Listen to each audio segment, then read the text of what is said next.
Next, try the pickleback.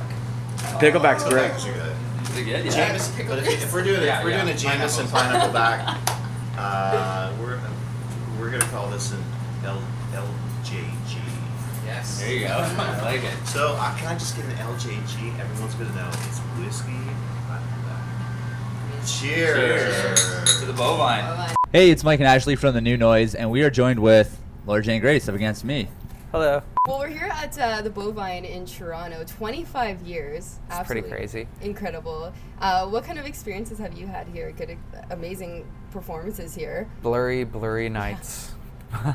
Yeah.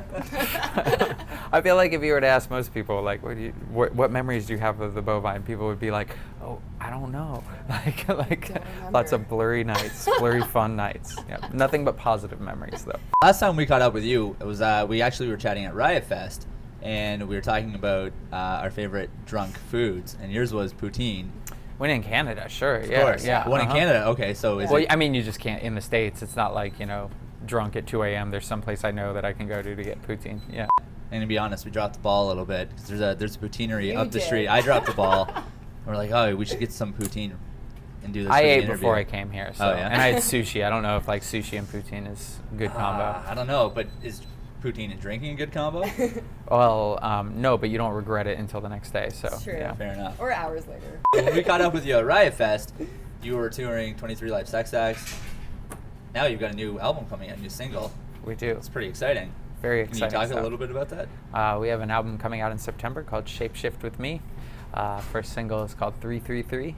It's 12 songs. I'm putting it out on our own label, Total Trouble, and the record was written across like 2 years of touring, recorded over this fall and the beginning of the year. Recognizing the title there, Shapeshift with Me, where did that come from? Because right away I read it and I was like, that's a rad title for an album. Thank you. It's a lyric from one of the songs. It was kind of a struggle to figure out what to call the record, and that was like just a line that came out. But it's just like, I don't know, it's just going along the mindset of being in change, Coming from transgender dysphoria blues and now this one, will we see that progression, or is that dialogue still there, raising awareness about it?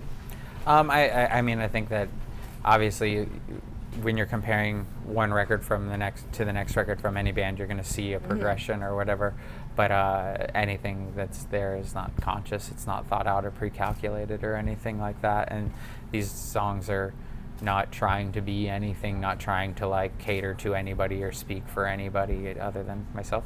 I'm very curious too about the writing process for yourself in particular. Is it something that something just pops into your head, you quickly write it down, jot it down, and that's kind of how the song forms or how the record forms? Or well, that's great when that happens. Yeah. Sometimes you got to struggle for it a little bit, but yeah, that's the idea, is that you hope for those moments of pure inspiration where something just comes to you and you try to be open to that. But I mean, like these songs on this record were all really easy, and they were like a lot of moments like that where like just inspired from living, inspired from being on tour, where you'd have a specific adventure and then write a song inspired by it.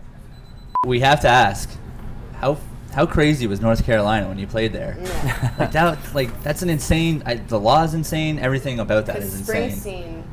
Springsteen did didn't it. do it at all. No, he didn't do it. No, Springsteen boycotted, Bryan Adams boycotted, Ringo Starr boycotted. Yeah. But I mean, like when artists like that boycott, obviously like they have a lot bigger draw, and there's real financial impact that comes from them boycotting. And I think that mainly though the point of boycotting for an artist like that though is to bring attention to it. So like them boycotting brought a lot of attention to it. Us not going there wouldn't have brought attention to it as much as us going there brought attention to the fact that that law's fucked up. What was the energy like in the crowd when you were playing there, and you had that forum to kind of speak about it and to perform there? It was, packed house. It Yeah. was sweaty, it was hot, bodies flying everywhere, and a good time, Yeah. And I think celebratory in the face of all that was happening. U.S. elections coming up. You vote for Trump, probably, right? Exactly. Yeah, Yes, that's what I thought. I'm very far right. Yeah. No, fuck no.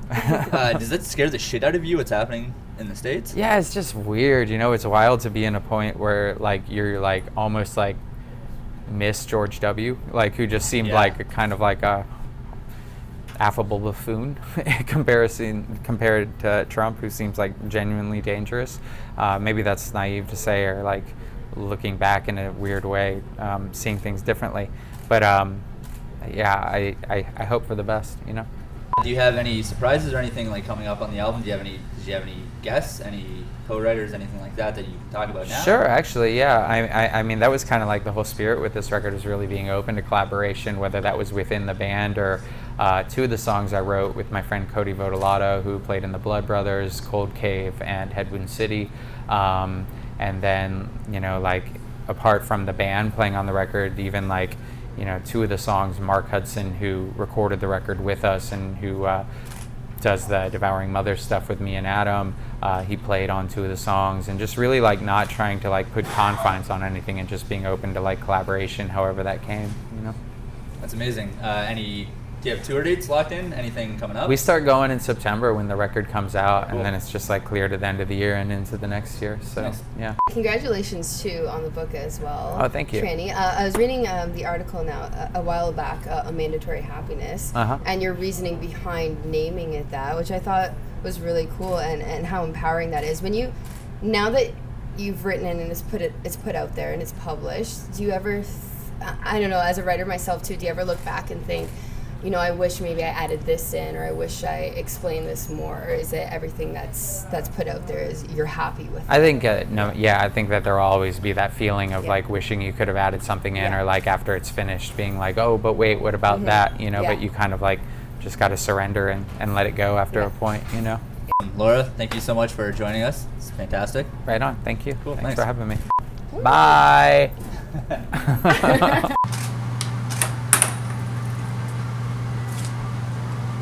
Oh, that was really good. Delicious. My face. That's awesome. Yeah, it's convincing. That Really was- good. It's my first time having that. had. It's really good. Just gonna vomit over here.